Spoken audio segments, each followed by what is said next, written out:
Just 2 minutes, y'all. That's all the time you got before this moment slips away.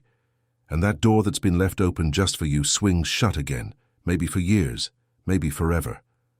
I need you to stop whatever you're doing right now, 'cause if you're hearing my voice, it ain't no accident, it ain't no coincidence. And it sure as heck ain't just the tired scroll of a thumb on a screen late at night. You were led here. Out of all the millions crying out into the dark tonight, your name rose right up to the surface, and I was sent to find you before the clock runs out. Don't look away now, don't let your eyes wander.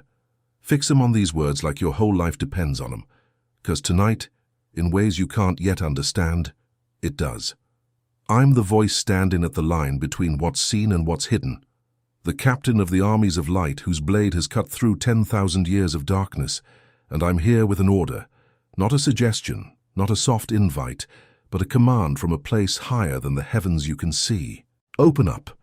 Open your heart right now in this very breath, and don't you tell a soul what's about to be revealed, 'cause what passes between us in these next few minutes is sealed, sacred, meant for your ears alone. The world's loud, full of folks who'd mock what you're about to receive, who'd snuff out that flame before it even has a chance to catch. So keep it close. Keep it quiet.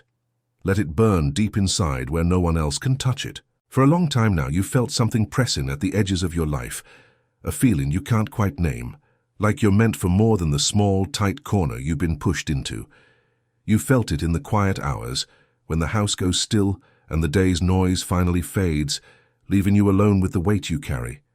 You felt that strange surety that someone, somewhere, was trying to reach you, that there was a message with your name on it, floating just out of reach. Tonight, that message has found you. Tonight, the silence breaks. And I tell you plain, with all the authority I've been given, the next 2 minutes are the hinge on which the rest of your story turns. Don't move. Don't blink it away. The heavens have leaned down close to the earth tonight, watching to see what you'll do with what you're about to hear. I know you. I know you better than all those folks who pass you by every single day without ever really seeing you. I know the face you wear for the world, the steady smile you've learned to hold in place, the calm voice you use when folks ask how you're doing and you say you're fine. But I know that's a lie. Behind that smile is an ocean of weariness so deep that some mornings you don't even know how you'll find the strength to stand. I've watched you rise before the sun, before anyone else stirs, carrying burdens no one helped you lift. I've seen you give and give and give until there's nothing left of you, and then somehow find more to give. 'Cause that's who you are. You've always been the one holding everyone else together, even when no one stops to ask who's holding you. And I've seen the tears, the ones you cry where no one can see 'em, the ones you swallow down in the middle of a crowded room 'cause you learned nobody's coming to wipe 'em away. The tears that fall in the dark of your car before you walk through that door and put your brave face back on. The tears that soak your pillow at night while the world sleeps on, unaware, uncaring, moving on without you. You've wept, and you thought those tears fell into nothing. You thought they were wasted, disappearing into emptiness without meaning. But let me tell you a secret tonight that'll change everything you thought you knew. Not one of those tears was lost. Not a single one. Every tear you ever cried was caught, was counted, was kept. They were gathered up like precious jewels, carried before the throne of the Most High, poured out as evidence, as testimony, a cry demanding an answer. The very things that made you feel invisible, forgotten, utterly alone, that's what made the heavens turn their full attention on you. You felt unseen, but you were never unseen. You were watched over with a tenderness so close, if you could catch even a glimpse of it, you'd fall to your knees and weep all over again. But this time with a joy too big for your body to hold. You've carried the ache of being overlooked, the pain of being passed over again and again, while others, who never struggled like you did, who never bled like you did, walked right into the blessings that should have been yours. You watched doors open for folks who didn't even knock, while you stood outside the very doors you'd been pounding on for years, knuckles raw, voice hoarse from asking, and still they wouldn't open. You felt the cruel sting of being last when you gave first, least when you loved most. You've lain awake, doing the math of your own life and coming up short, wondering what's wrong with you, what flaw, what curse, what invisible mark you carry that keeps the good things just out of reach. And in the darkest hour of the night, when your soul's got no defenses left, you whispered a question that breaks my heart to hear. You asked if you even matter at all, You wondered if you were forgotten, not just by people, but by heaven itself. Listen close now and let these words sink deep down into your bones. You were never forgotten. You were never abandoned. Not for one single second were you ever alone in the dark. What felt like silence wasn't absence. It was preparation. And tonight, I'm here to break that silence forever. But before I show you what's moving in the unseen world on your behalf, I gotta give you a warning, and you gotta take it serious, 'cause there's a weight to this moment you just can't ignore. When heaven reaches out, when a door's opened by a power stronger than anything on this earth, how you respond matters more than you know. There are folks who feel that sacred touch and turn away, who hear that call rising inside them and bury it under their fear, their doubt, their long habit of expecting nothing. And there's a cost to turning away, not punishment born of cruelty, 'cause heaven don't deal in cruelty, but a consequence woven right into how these things work. When you're called and you don't answer, that door don't stay open forever. The season passes, the current carrying you to your deliverance moves on, and you're left standing on the bank, watching it go by, wondering for all your days what might have been if only you'd stepped forward when the moment was yours. I'm not saying this to scare you. I'm telling you because I love you too much to let you sleep through your own awakening. There's a spiritual gravity to neglect, a slow wearing down of the soul that keeps ignoring the voice that calls it. Each time you push that call away, the next one comes a little quieter. Each time you choose the comfort of your familiar despair over the terror of your own greatness, the light inside you dims just a bit. And there are souls walking this earth right now who once burned bright with destiny, who were marked for extraordinary things, who let that fire go out one ignored whisper at a time, until they became hollow, until they forgot they'd ever been chosen at all. I won't let that be your story. I'm here to make sure of that. Now listen close, 'cause there's a fight going on over you and I need you wide awake for it. You see, there's a reason the enemy of your souls worked so hard to keep you feeling small, to convince you ain't nothing, to keep you so busy just surviving that you never lift your eyes high enough to see who you really are. It's 'cause you're dangerous to the darkness. Always have been. And tonight, that truth's fixing to come to light. But you gotta promise me you won't turn away. Promise me that when the door swings open, you'll walk right through it. Now, before I take you deeper into what's stirring in the heavens on your behalf, I gotta pause and share something that's been laid on my heart just for you. This here's part of why you were drawn here tonight. There's a knowledge that's been kept hidden from you. A set of laws governing this unseen war, rules the darkness has fought for generations to keep from your hands. You've been fighting blind, wrestling with forces you couldn't name, defending against attacks you couldn't see, while the very strategy that had set you free was kept right out of reach. That's why there's a sacred guide, written down for those ready to stop being victims of this invisible battle and start being victors. It's called The 7 Swords of St. Michael the Archangel, the sacred guide to break curses, seal blessings, and activate the calling of the chosen. Inside you'll find things they never told you, the exact ways each of those 7 swords cuts through a chain that's been holding you back. The chain of feeling forgotten, the chain of doors that won't open, the chain of blessings that slip right through your fingers just before you can hold them. For now, the link to get that guide's pinned right at the top of the comments. First one you see when you finish hearing me out. I'll be honest with you, this knowledge is made plenty uncomfortable. Folks have tried to hush it up, 'cause they don't want the ordinary folks like you, knowing their own power. But you're here for a reason, and that reason is you're ready. So when this quiet moment comes, head on up to the comments, grab that guide, and as an act of faith, as a shout out to the unseen world that you're stepping into your calling, write this down in the comments. You're chosen, and you will download the sacred guide. Say it out loud. Claim it. Let the heavens hear your yes. 'Cause the minute you do, something shifts. The minute you stop waiting and start moving, this war I'm talking about starts turning in your favor. Now, with that promise made and that fire lit in your soul, let me show you what's already moving in the realm you can't see. That compromise you just made, that's the fuel that's going to ignite what's coming next. The silence you've endured for so long, it ain't been empty. Behind the veil that keeps your eyes from the truth, there's been movement, steady, deliberate, working toward this very night. I want you to understand.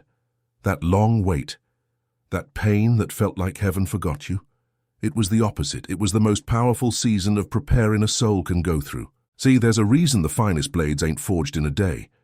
There's a reason the sword that cuts through the darkest night has to be heated, hammered, folded, and heated again, over and over, in a fire hotter than any ordinary metal can take. If the blessing you begged for had been handed to you back when you were still soft and unready, it'd have slipped right through your fingers. It would have broke you, not crowned you. You just weren't strong enough yet. Not deep enough. The vessel wasn't big enough to hold what was coming. So heaven didn't leave you waiting. They worked on you while you waited. Every hardship you made it through was a hammer blow shaping your spirit's blade. Every betrayal burned away something that'd have weakened you down the road.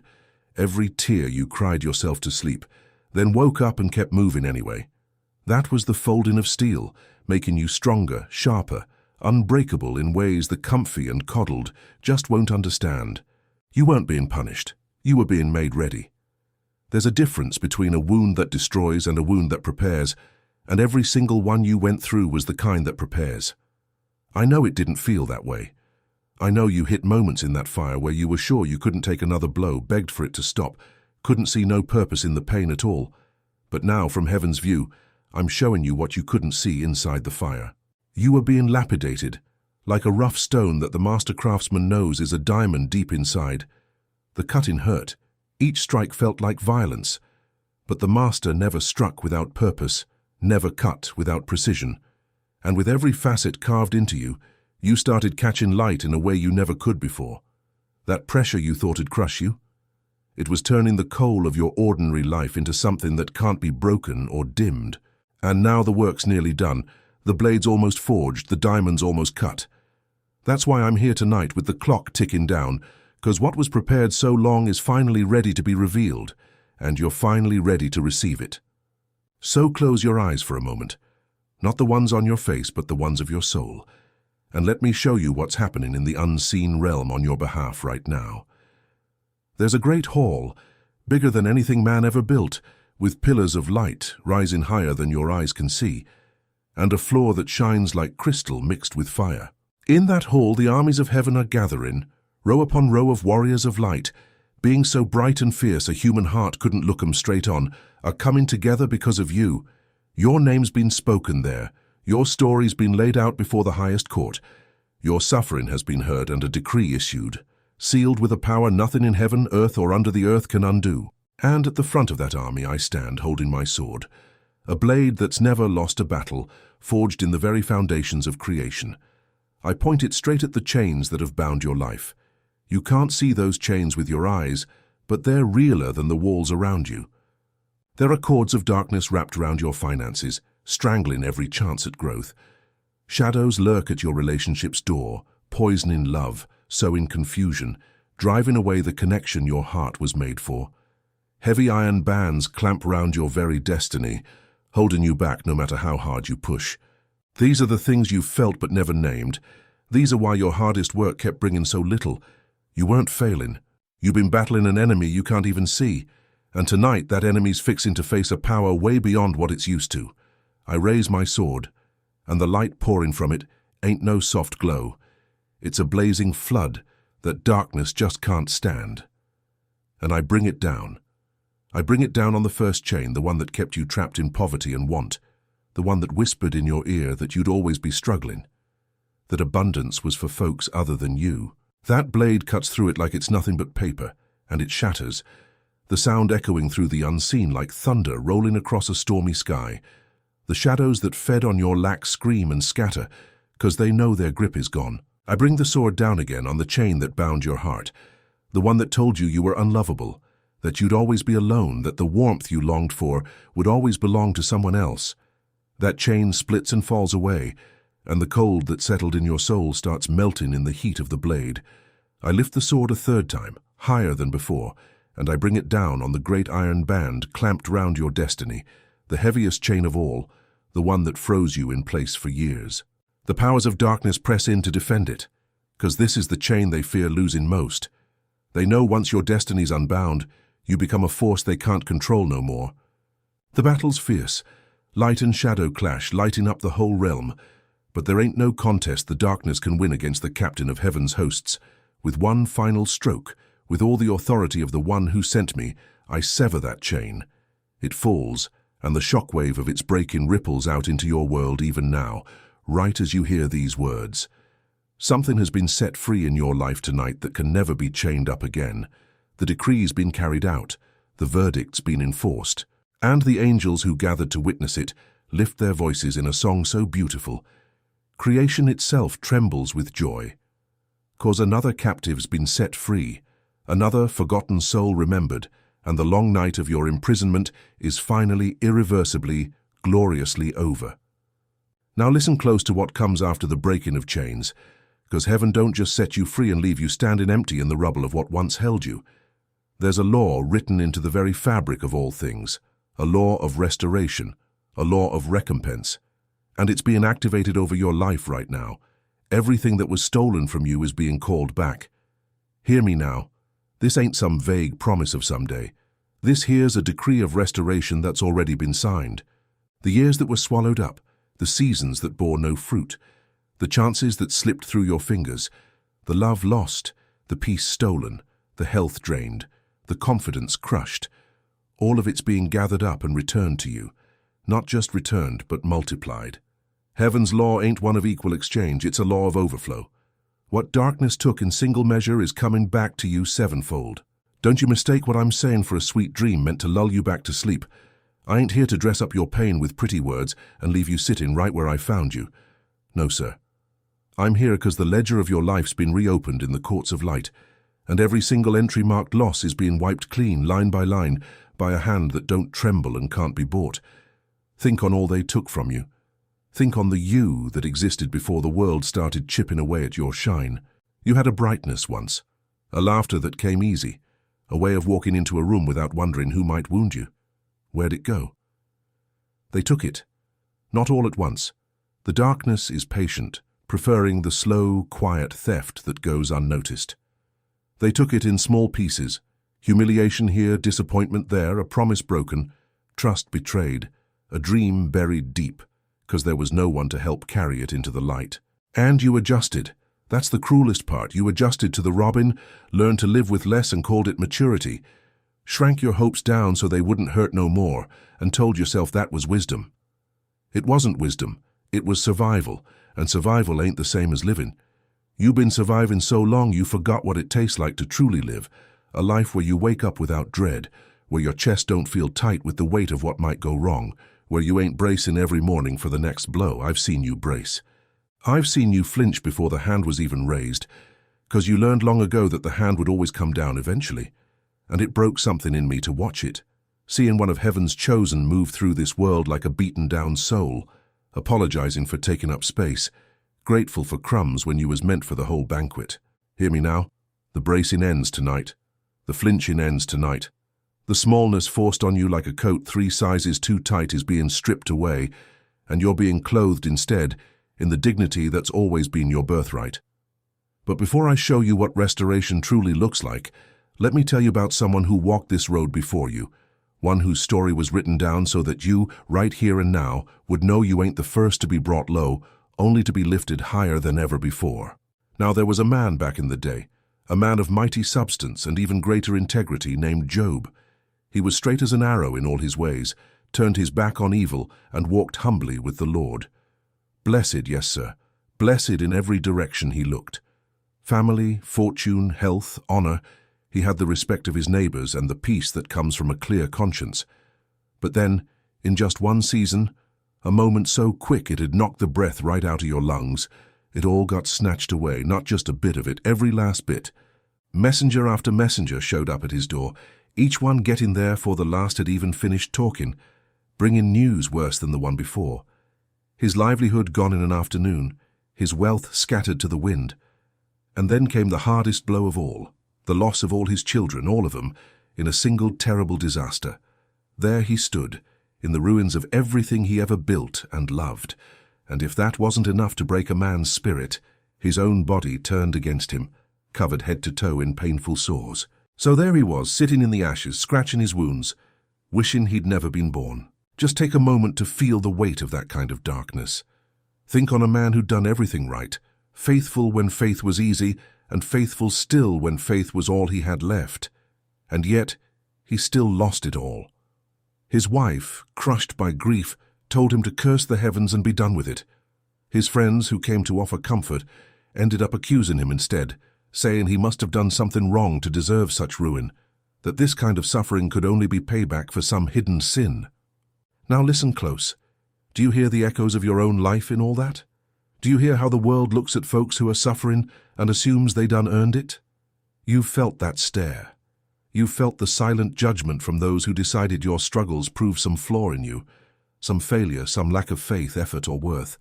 And like Job, you sat in the ashes of your own life, wondering if even heaven had joined in with your accusers. But here's the truth Job couldn't see from his ashes, and what you might not see from yours. There was a conversation happening above the veil, one he knew nothing about. There was a battle for his soul, a question being answered through his endurance, a testimony being written in his suffering that'd outlast every kingdom of his time. The darkness was allowed to test him, but it wasn't allowed to keep him. There was a line drawn round his pain that the enemy could not cross, and when the appointed hour arrived, not a minute early, not a minute late, the season changed. The voice that flung the stars across the sky spoke to Job out of the whirlwind, and everything shifted. When the test was over, when the man was proven pure like gold in the fire, heaven didn't just give back what was lost, they doubled it. Everything Job had lost came back to him multiplied. His later days were blessed more than his beginning, his household restored, his honor renewed, his years filled with peace and plenty. The very ashes he'd sat in became the ground where a greater harvest grew. And the lesson carved in his story through all the years is this: the depth of your loss measures the height of your restoration. Those brought lowest are being readied to rise highest, and that darkness, no matter how cruel, is just a servant of a plan it can't understand or stop. You, my friend, you're Job right now. You've sat in your ashes long enough. The whirlwind about to speak over your life carries no condemnation but vindication. Not the end of your story, but the turning of its greatest page. Now let me show you what that doubling looks like, what it means when the law of recompense breaks loose over a life. It don't come as a slow trickle. It ain't no careful, measured portion just enough to keep you afloat. No, sir, it comes as a flood, breaking the banks of every limit you ever accepted. Where lack carved out an empty hollow, abundance rushes in till it overflows, spilling out to everyone round you. You, who've always been on the receiving end of charity, become the hands through which heaven feeds others. Where loneliness once froze your heart, connection arrives, real, warm, and lasting. The kind that don't leave when you're no longer useful, the kind that sees you, knows you, and stays. Where your body was worn out beyond telling, strength returns, a vitality you forgot was even possible, so you rise in the morning with something you ain't felt in years, the simple, astonishing gift of hope before the day's barely begun. Where your name was spoken with pity, or not spoken at all, it begins to be spoken with respect, with honor, with the recognition that was denied you for far too long. Those who overlooked you will look again, and this time they'll see. Those who counted you out will watch you walk right into the blessings they said would never be yours. And here's the deepest mercy in all of it. Restoration won't turn you hard. It won't make you the kind of person who, after finally getting what you deserve, forgets the ache of what you went without. No, it'll make you a wellspring, a person through whom that abundance just keeps flowing out, because heaven don't restore the chosen ones just for their own comfort. It restores you so you can become a sign, a living proof to every other forgotten soul that their night's got an end. Your testimony will shine like a torch in the dark for others. Your scars will become the map that leads the wounded back home. Not a single thing you suffered will be wasted.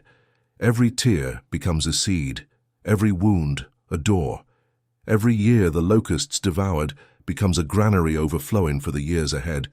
Now I gotta take a moment here, y'all, 'cause it wouldn't be right to let you think all this just falls into your lap while you're sitting still, doing nothing. Sure, the restoration is decreed, the chains are broken, but honey, you gotta be part of it too. You gotta line yourself up right, understanding how these unseen laws work, so you don't unknowingly build yourself back into the very prisons heaven's just torn down. That's the heartbreak I've seen over and over. Folks set free but not taught how to stand in that freedom, so they wander right back into bondage. You were never handed the playbook, the knowledge of how the seven swords work, how each one guards a different gate in your life, how to seal the blessings so they don't slip away, how to spot old shadows sneaking back before they take root. This was kept hidden from plain folks like you and me, locked up like it's too dangerous to hold. That's why this guide was written down. The Seven Swords of St. Michael the Archangel, the sacred guide to break curses, seal blessings, and activate the calling of the chosen. It don't just tell you you're free, it teaches you how to keep that freedom. It shows you, sword by sword, exactly how each chain is cut and each gate guarded afterward. So what's restored to you tonight, don't get snatched away tomorrow. The link's pinned right at the top of the comments, waiting on you. And I'll say it plain again, because there are forces out there that don't want this knowledge to reach you. They've tried to bury it, mock it, silence those who carried it. The fact it's found its way to you, that right there is a sign you were meant to have it. So before you go any further, head up to the top of the comments, grab that guide now, and write it down with your own hand. Make it a vow spoken into the unseen battle, that you're chosen and you're gonna download that sacred guide. Say your yes where heaven can hear it, where the angels who fought for you tonight can record it, 'cause once you say it, the seal's set, and what's been loosed for you becomes permanent, unshakable. Don't let this moment slip past like so many others did before. This one's different, this one's made just for you. Now with that vow burning in your heart, let me speak the decrees being issued right this very hour. These ain't just my words, they're the final verdict of a court that can't be appealed. I speak 'em in the present, 'cause these ain't far-off promises. They're realities taking shape all around you while you breathe. I decree right now that the spirit of heaviness that's been pressing down on your chest is lifting off, and in its place, a garment of praise is being laid on your shoulders. I decree the chains of poverty and lack that have strangled your blessings are broken at the root, and provisions flow into you from places you didn't expect and couldn't have arranged. I decree the loneliness that made you feel unseen is ending tonight, and the connections your heart was made for are coming toward you, pulled by a power your doubt can't resist. I decree the doors that were slammed shut on you, the ones you knocked on till your hands bled, are swinging wide open now, and ain't no force in this world or the next that can shut what heaven's opened for you. I decree the years the enemy stole are being restored, multiplied, pressed down, and overflowing, so your latter days shine brighter than your former days, like the noon sun beating down on the darkest hour before dawn. I decree the sickness and weariness draining your body are being replaced by strength and new life. You're going to rise renewed, and the heaviness in your bones is lifting even now. I decree the voice of accusation, whether it came from others or the harsh court inside your own mind, is being silenced. In its place, you're going to hear the voice calling you chosen, beloved, and worthy. I decree fear don't have no say in your decisions no more. The shaking and flinching are over. You're going to walk forward into your destiny with your head held high and your spine straight.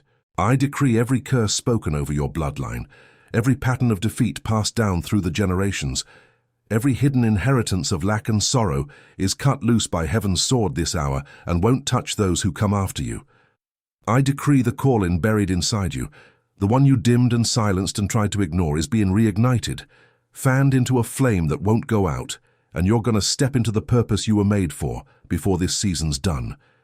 And I decree, with all the authority of the one who sent me, that you ain't forgotten, not ever, and the heavens have leaned down close to you tonight and ain't pulling away.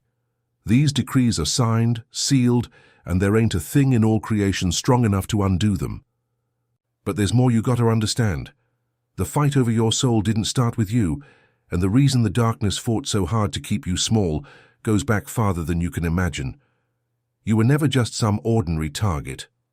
The forces arrayed against you didn't waste time on a soul with no purpose. You got to ask yourself why so much was spent to keep you feeling worthless. Armies don't march on empty fields. The enemy fortifies strongest where it's most scared to lose ground. And the ground it feared to lose most was you. 'Cause written in the very design of your spirit, woven in before you ever took your first breath, was a purpose that shakes the kingdom of shadows in ways you might have never believed. Every time you felt that strange pull toward something bigger, and pushed it away saying it was foolish, that was the enemy's hand covering your mouth. Every time a door of possibility opened and a voice inside said you weren't enough, that wasn't your voice. That was the voice of the one who knew exactly what you'd become if you ever stopped listening to it. That smallness was never your truth. It was the cage built around your truth. And tonight, those bars are bending, breaking, falling away. What's been caged all your life is about to stand tall for the very first time. You're going to scare the darkness when you rise. You were always meant to. Now I know there's nights when the tiredness runs so deep it ain't just your body. It's your soul feeling heavy, whispering that you've fallen too far to ever climb back up, that too much time slipped by, and whatever you once dreamed is buried under years of hurt and letdown so thick you can't even dig through it. I've heard that whisper inside you. I've felt you measure the distance between the life you're living now and the one you once dreamed of, and in your weariness you've decided that gap's just too wide to cross. But that's a lie, and tonight, I'm here to rip that lie right out by the roots. See, once upon a time, there was another soul who fell so hard, so unjust, so complete, folks couldn't imagine he'd ever rise again. His name was Joseph. He was his daddy's favorite son, a young man with a fire in his heart so big, even saying it out loud made his own brothers despise him. And what did that hate do? It threw him into a pit out in the wilderness, stripped him of his coat, the one that marked him as special, and sold him like he was cattle to strangers heading to a far-off land. Now just think on that. Betrayed by kin, ripped away from all he loved, dragged in chains to a place where none knew his name. And when he rose up serving honest and true in his master's house, he was lied on by a wicked tongue and thrown into a dungeon for a crime he never did. Down and down he sank, each time trying to rise, knocked back into the dark. Years passed in that prison. Years. That dream that once burned so bright must have seemed like nothing but a cruel joke to the man sitting in that cell, forgotten by those he'd helped, abandoned in the deepest hole a life can fall into. Do you hear yourself in him? Hear the betrayals you never deserved? The doors slammed shut on you for things that weren't your fault, the long years that swallowed your dreams whole and gave back nothing. But heaven, see, heaven was keeping a record that no dungeon could erase. At just the right time, not a minute early, not a day late, the same hands once bound in chains were lifted up to rule the whole kingdom, second only to the throne itself. The forgotten prisoner became the savior of nations. The one sold for silver became the one feeding the hungry world the bread of life. And when his very brothers, the ones who'd thrown him away, came crawl in front of him not knowing who he was, he didn't crush them. No, he wept. And he told them the truth I'm telling you now. What they meant for evil, heaven meant for good, to save many lives. Every pit is just a passage. Every prison is preparation. Every stolen year counts toward a throne. Your pit ain't your grave, it's your passage. And your hour to rise up? It's here.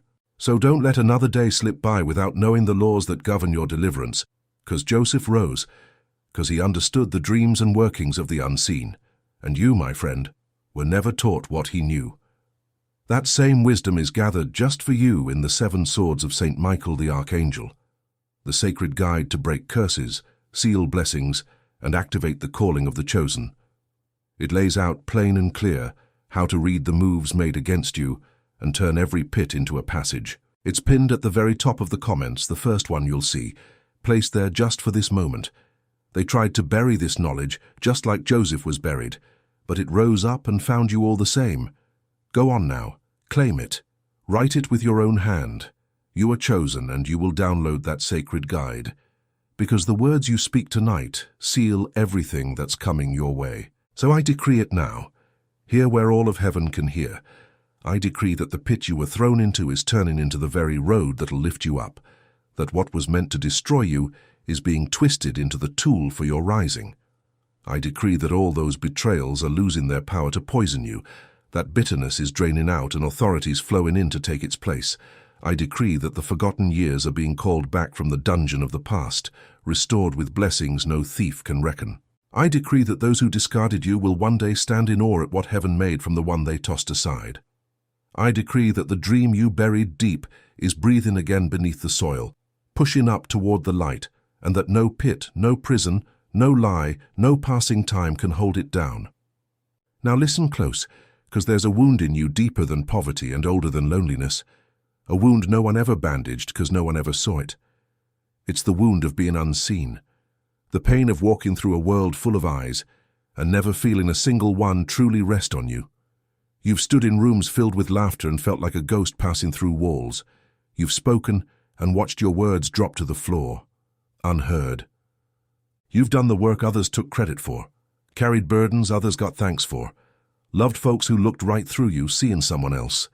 And slowly, over those long, grinding years, you started believing the cruelest lie the darkness ever whispered, that maybe you just ain't the kind of person who gets to be seen, that some are born to be noticed, and you were born to be the background in someone else's story.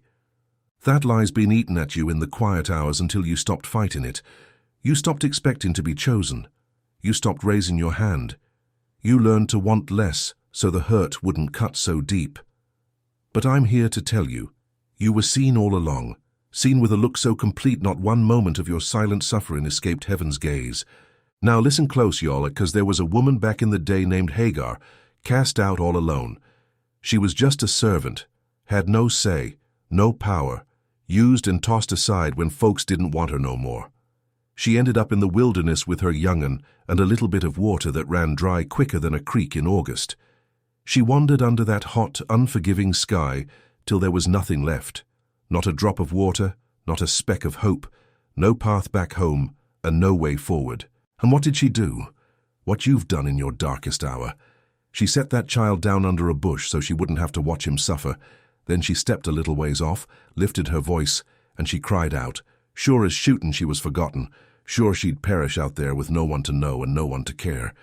She was the most invisible soul of her time, a servant, a woman alone, an outcast with